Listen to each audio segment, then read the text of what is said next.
এই ফলন দেখুন বন্ধুরা, ফলন দেখলে মনে হবে যে কি এমন একটা পেয়ারা। ঠিক আছে, এই পেয়ারাটা একটি তোমার 3 মাস বসানো হলো, নামমাত্র ঘটি পেয়ারা।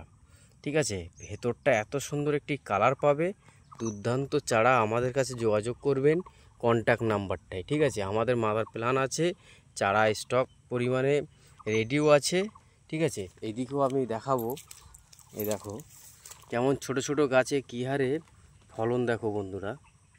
ঠিক আছে, এ দেখো এই গাছটাও দেখো কত সুন্দর, দারুণ গাছে ফলন, অসাধারণ। নাম্বারটায় যোগাযোগ করবেন, আমাদের চ্যানেলটা সাবস্ক্রাইব লাইক করে পাশে থাকবেন। এই দেখো একটা ঘটি একটি পেয়ারাও আছে গাছে। ঠিক আছে, দ্রুত যোগাযোগ করুন আমাদের সঙ্গে। প্রচুর দারুণ ফলন, ঘটি পেয়ারা মার্কেটে খুবই চলছে পেয়ারাটা। যোগাযোগ করুন আমাদের সঙ্গে। দেখা হচ্ছে নেক্সট ভিডিওতে। ধন্যবাদ আপনাদেরকে।